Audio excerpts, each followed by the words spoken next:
ನಮಸ್ಕಾರ ಎಲ್ಲರೂ ಹೆಂಗದಿರಿ ಎಲ್ಲರೂ ಆರಾಮದಿರ ಅಂತ ಅನ್ಕೊಳಕತ್ತೀನಿ. Welcome back to Nidhi's family Kannada blogs. ಇವತ್ತೇನೈತಲ್ಲ ಇದು ಬ್ಲಾಗ ಮಹಾಶಿವರಾತ್ರಿ ದಿನದ ಬ್ಲಾಗ್ ಐತಿ. ನಾನು ಮುಂಜಾನೆ ಜಲ್ದಿನೇ ಎದ್ದಿದ್ದೆ, ಪೂಜಾ ಹತ್ರ ಐತಿರ್ತೇಳಿ. ಹಬ್ಬ ಹತ್ರ ಇದ್ದು ಅಂದ್ರೆ ಆದಷ್ಟು ಜಲ್ದಿ ಹೇಳಕ್ಕೆ ಟ್ರೈ ಮಾಡ್ತೀನಿ. ಫುಲ್ಲ ಟೈಮ್ನಾಗ ಸ್ವಲ್ಪ ಲೇಟ್ಲಿ 7 ಗಂಟೆ ತನಕ ಅಂತ ಹೇಳ್ತೀನಿ. ಕರೆ ಹಬ್ಬ ಹುಣ್ಣಿಮೆ ಏನೇ ಇದ್ರೂ ಆದಷ್ಟು ಜಲ್ದಿ ಎದ್ದು ಪೂಜೆ ಹತ್ರ ಮಾಡೋಕ್ಕೆ ಟ್ರೈ ಮಾಡ್ತೀನಿ. ಮತ್ತು ಇನ್ನು ಪೂರ ಕತ್ಲಿತ್ತು, ಹೊರಗೆ ನೋಡ್ಬೋದು ಚಂದ್ರನ ಚಂದ ಕಾಣಕತ್ತಿದ್ದ. ಹಂಗಾಗಿ ಅದು ಒಂದು ವಿಡಿಯೋ ಕ್ಲಿಪ್ಪಿಂಗ್ ತಗೊಂಡೆ. ಮತ್ತು ಹೇಳೋಣ ಆ್ಯಸ್ ಯೂಶ್ವಲ್ ಕಸ ಪರಿಸಿ ಇವಾಗ ಕೆಲಸಗಳು ಮಾಡ್ತೀವಿ. ನಾನು ಕಸ ಹತ್ರ ಹುಡುಗಿ ಜಳಕ ಮಾಡಿ ಬಂದೆ. ಈಗ ಹೊರಗೆ ರಂಗೋಲಿ ಹಾಕಕ್ಕೆ ಹೊಂಟಿದ್ದೆ. ನಾನು ಇನ್ನೂ ಕತ್ಲಿತ್ತು, ಹಂಗಾಗಿ ವಿಡಿಯೋ ಸ್ವಲ್ಪ ಕ್ಲಾರಿಟಿ ಇರ್ಲಿಕ್ಕಿಲ್ಲ. ಆಯಿತು, ಏನೋ ಒಂಥರ ಚಂದಲ್ಲ ಮನ್ಯಾಗ ಹಬ್ಬ ಹುಣ್ಣಿಮೆ ಇದ್ರೆ ಜಲ್ದಿ ಎದ್ದು ಅದೊಂದು ವೈಬೇ ಬೇರೆ ಇರ್ತೈತಿ. ಎಷ್ಟು ಜಲ್ದಿ ಎಷ್ಟು ಹೇಳ್ತೀವಲ್ಲ ಅವತ್ತು ನಮಗೆ ದಿನ ಹೆಚ್ಚು ಸಿಗ್ತೈತಿ. ಹಾಗಾಗಿ ಏನೋ ಒಂಥರ ಚಲೋ ಅನ್ನಿಸ್ತೈತಿ. ದಿನಾನೇ ಜಲ್ದಿ ಹೇಳ್ಬೇಕತ್ತೀವಿ. ಈಗಿನ ಮಕ್ಕಳು ಸಾಲಿ ಅವ್ರ ರೂಟೀನ್ದಾಗ ಜಲ್ದಿ ಹೇಳೋದು ಆಗೋದೇ ಇಲ್ಲ. ಕರೆ ಹಬ್ಬ ಹುಣ್ಣಿಮೆ ಇದ್ದಾಗರೆ ಆದಷ್ಟು ಎಲ್ಲರೂ ಜಲ್ದಿ ಹೇಳಕ್ಕೆ ಟ್ರೈ ಮಾಡಿರಿ.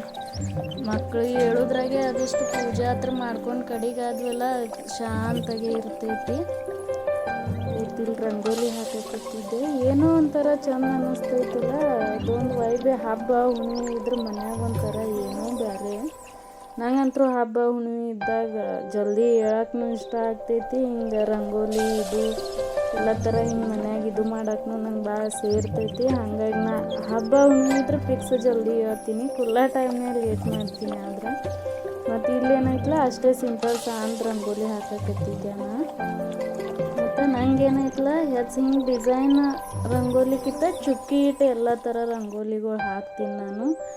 ಮಹಾಶಿವಂದೇ ತೆಗಿಬೇಕಂದ್ರೆ ಅದು ಅಲ್ಲಿ ಕಾಲಾಗ ಹುಡುಗರ ಹತ್ರ ತುಳಿತಾರೆ ಮಾಡ್ತಾರಂತೇಳಿ ಅಲ್ಲೇನಷ್ಟು ತೆಗಿಲಿಲ್ಲ. ಅಷ್ಟೇ 8 ದಳದ ಕಂಬಳ ತೆಗೆದ್ಬಿಟ್ಟೆ. ಇಲ್ಲಿ ತುಳಸಿ ಮುಂದೆ ರಂಗೋಲಿ ಹಾಕೊಳಕತ್ತೀನಿ. ಆದಷ್ಟು ತುಳಸಿ ಮುಂದೆ ಒಂದು ದೀಪ ಹಚ್ಚಿಟ್ಟು ರಂಗೋಲಿ ಹಾಕೋಕ್ಕೆ ದಿನಾನೇ ಟ್ರೈ ಮಾಡಬೇಕು. ಆದಷ್ಟು ದಿನ ಟ್ರೈ ಮಾಡ್ತೀನಿ. ಕಡೆಗೆ ಹಬ್ಬ ಹುಣ್ಣಿಮೆನಾಗರೆ ಕಂಪಲ್ಸರಿ ಮಾಡ್ತೀನಿ. ವಸ್ತು ಪೂಜೆ ಹತ್ರ ದಿನಾನೇ ಮಾಡ್ತೀನಿ ನಾನು. ಮತ್ತು ಹೊಸ್ತಲ್ಕಿಟ್ಟು ರಂಗೋಲಿ ಹತ್ರ ಹಾಕ್ಕೊಂಡು ಇನ್ನೇನು ದೇವ್ರಿಗೆ ಹೋಗ್ಬರತ್ತಿದ್ದೆ ನಾನು. ಹಂಗಾಗಿ ಅವರು ರೆಡಿ ಆಗಕತ್ತಿದ್ದೆ. ಇಲ್ಲೇ ಮಹಾದೇವನ ಗುಡಿ ಐತಿ, ನಮ್ಮ ಮನೆದಿನ ಸಮೀಪ ಆಗ್ತೈತಿ. ಹಾಗಾಗಿ ಮುಂಜಾನೆ ಅಲ್ಲಿಗೆ ಹೋಗ್ಬೇಕತ್ತ. ಅಲ್ಲಿ ಮುಂಜಾನೆ ಪೂಜಾನೂ ಇರ್ತೈತಿ, ಚಂದ ಮಾಡಿರ್ತಾರೆ ಅಲ್ಲಿ ಪೂಜೆ. ಹಾಗಾಗಿ ಅಲ್ಲಿಗೆ ಹೋಗೋರಿದ್ದೀವಿ. ಇಷ್ಟೊತ್ತನ ಇಷ್ಟೆಲ್ಲ ರೆಡಿ ಆಗಟ್ರಾಗೇನೆ ಹೊರಗೆ ಬೆಳಕು ಸ್ವಲ್ಪ ಅಷ್ಟೇ 6 ಗಂಟೆ ಹತ್ರ ಆಗಿತ್ತು. ಇಷ್ಟು ಸಣ್ಣಗೆ ಬೆಳಕು ಬೀಳಾಕತ್ತಿತ್ತು. ಮತ್ತು ನನ್ನ ವಿಡಿಯೋ ಏನರ ನಿಮ್ಗೆ ಇಷ್ಟ ಆಗ್ತೀವಂದ್ರೆ ಸಬ್ಸ್ಕ್ರೈಬ್ ಮಾಡ್ಕೊಂಡು ವಿಡಿಯೋ ನೋಡಿರಿ. ಭಾಳ ಮಂದಿ ವಿಡಿಯೋ ನೋಡ್ತೀರಿ, ಸಬ್ಸ್ಕ್ರೈಬ್ ಮಾಡ್ಕೊಳ್ಳಲ್ಲ. ಸಬ್ಸ್ಕ್ರೈಬ್ ಮಾಡ್ಕೊಳ್ಳೋದೇನು ಫ್ರೀ ಐತಿ. ಸಬ್ಸ್ಕ್ರೈಬ್ ಐತಿ.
ನೆನಪು ಹಾರಬೇಡ್ರಿ. ತಾಂಬೂಲ ದಕ್ಷಿಣೆ ಇಲ್ಲಾರ್ದು ಪೂಜೆ ಅಪೂರ್ಣ ಅಂತ. ಹಂಗಾಗಿ ಆದಷ್ಟು ದೇವ್ರಿಗೆ ತಾಂಬೂಲ ದಕ್ಷಿಣೆ ಕೊಡ್ರಿ. ಇಲ್ಲಂತರೂ ಪೂಜೆ ಹತ್ರ ಎಲ್ಲ ಮಾಡಿದ್ದೇನ ಮುಗ್ದಿತ್ತು. ಲಾಸ್ಟಿಗೆ ಇದೊಂದು ವಿಡಿಯೋ ಕ್ಲಿಪ್ಪಿಂಗ್ ತೊಗೊಂಡೆ. ಆ ಮಹಾಶಿವ ಎಲ್ಲರಿಗೂ ಒಳ್ಳೆಯ ಆಯುಷ್ಯ ಆರೋಗ್ಯ ಕೊಟ್ಟು ಕಾಪಾಡ್ಲಿಕ್ಕೆ ಕೇಳ್ಕೊತೀನಿ. ಮತ್ತಿದು ಅಷ್ಟೇ ಮನೆಯ ಪೂಜೆನೂ ಸಿಂಪಲ್ಲಾಗಿ ಮಾಡಿದ್ವಿ. ಮಟ್ಟತನ ನನ್ನ ಮಗನೂ ಎದ್ದ, ಅವನು ಜಳಕ ಹತ್ರ ಮಾಡಿ ಪೂಜೆ ಮಾಡೋಕೆ ಕುಂದ್ರಾಕತ್ತಿದ್ದ. ಎಷ್ಟು ಚಂದ ಓಂ ನಮಃ ಶಿವಾಯ ಅಂತನೂ ಕೇಳ್ಕೊಂಡ್ರಿ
ಮತ್ತು ಇದೆಲ್ಲ ಆದಿಂದ ನಾವು ಒಮ್ಮೆ ಮತ್ತೆ ಈವ್ನಿಂಗ್ ಬ್ಲಾಗ್ ಸ್ಟಾರ್ಟ್ ಮಾಡ್ಕೊಳಕತ್ತೀನಿ.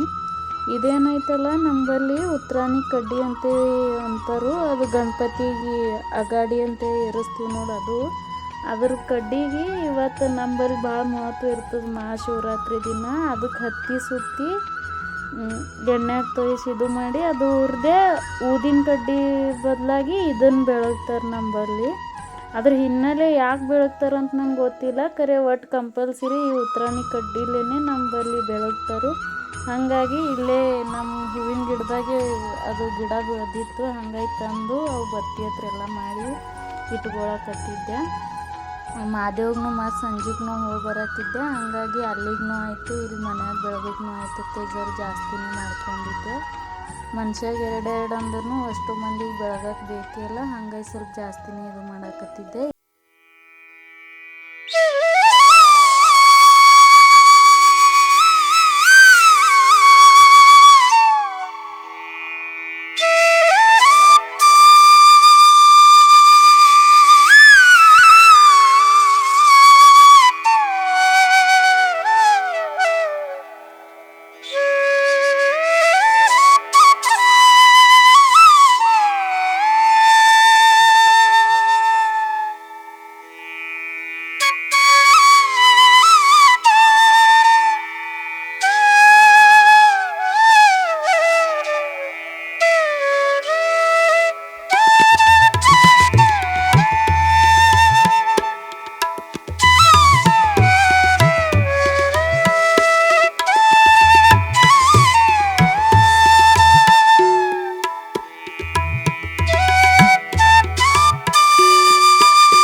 ಇಡು ನೀ ಇಡು ಇಡು. ಶಿವಾಯ ಓಂ ನಮಃ ಶಿವಾಯ ಓಂ ನಮಃ ಶಿವಾಯ ನಮಃ ಶಿವಾಯ ಓಂ ನಮಃ ಶಿವಾಯ ಓಂ ನಮಃ ಶಿವಾಯ ಓಂ ಶಿವಾಯ ಓಂ ನಮಃ ಶಿವಾಯ ಓಂ ಮನೆ ಪೂಜೆ ಎಲ್ಲ ಮುಗಿಸ್ಕೊಂಡು ಮತ್ತು ಮಾದೇವ್ ದೇವ್ರಿಗೆ ಹೊಂಟಿದ್ವಿ. ಕಾಯಿ ಅಡುಗೆನೂ ಇದ್ದೇನಿರ್ತದ ಮರುದಿನ ಇರ್ತೈತಿ. ಈಗೇನದ ಅಷ್ಟೇ ಸಕ್ರೆ ಎಣ್ಣೆ ಅವು ಮಾಡಿಟ್ಟಿದ್ದೆ ಅಲ್ಲ ಅವಾಗಲೇ ಅವು ಕರ್ಪೂರ ಅಷ್ಟು ತೊಗೊಂಡು ಬಂದೆ. ಮತ್ತು ಮಾದೇವನ ಪೂಜೆನೂ ಚಂದ ಮಾಡಿದ್ರು, ನೋಡ್ಬೋದು ನೀವು.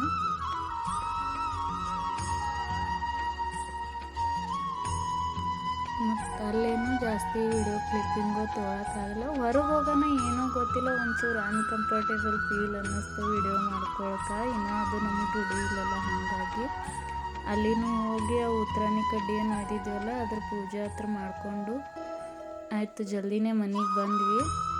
ಮನೆಗೆ ಬಂದು ಇನ್ನೇನು ನಂದು ಉಪವಾಸ ಬಿಡೋದಿತ್ತು. ನಾವು ಹೆಂಗಂದ್ರೆ ಚಂತನ ನೀರು ಹತ್ರ ಏನೂ ಕುಡಿದಿಲ್ಲ, ಆ ಥರ ಶಿವಯೋಗ ಆಚರಣೆ ಮಾಡ್ತೀವಿ. ನಮ್ಮ ಸೈಡ್ ಉತ್ತರ ಕರ್ನಾಟಕ ಸೈಡ್ ಜಾಸ್ತಿ ಅಂದ್ರೆ ಹಾಗೆ ಮಾಡ್ತಾರೆ.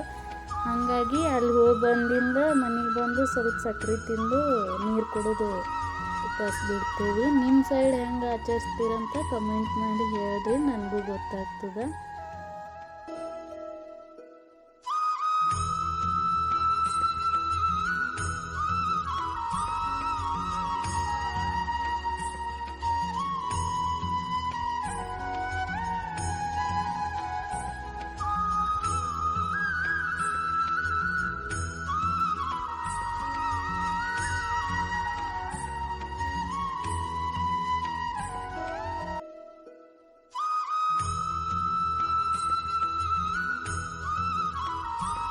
ಈಗ ನಾನು ಉಪವಾಸಕ್ಕೆ ರಾತ್ರಿ ಸ್ವಲ್ಪ ಏನರ ತಿನ್ನಕ್ಕಂತೆ ಸಾಬುದಾನಿ ಮಾಡ್ಕೊಳಕತ್ತಿದ್ದೆ.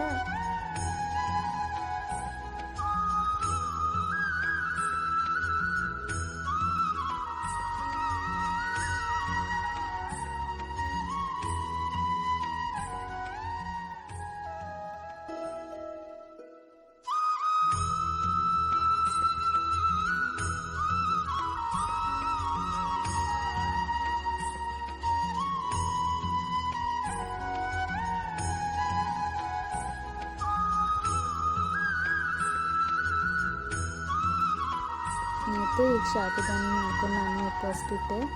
ಇಲ್ಲೇನಾಯ್ತಲ್ಲ, ನಾನು ಓಂ ನಮಃ ಶಿವಾಯ ಬರೆಯಕತ್ತೀನಿ. ಇದು ಸಣ್ಣಕ್ಕಿದ್ದಾಗ ಹಿಡಿದು ಬರಿತಿದ್ದೇನ, ಈಗಲೂ ಬರಿತೀನಿ. ಮಹಾಶಿವರಾತ್ರಿ ದಿನ 108 ಸಲ ರೀ ನಮ್ಮ ಆಯಿ ನಮಗೆ ಬರೆಯಕ್ಕೆ ಹಚ್ತೀವಿ. ಇವತ್ತಿಗೂ ಅದು ನಮಗೆ ರೂಢಿ ಐತಿ.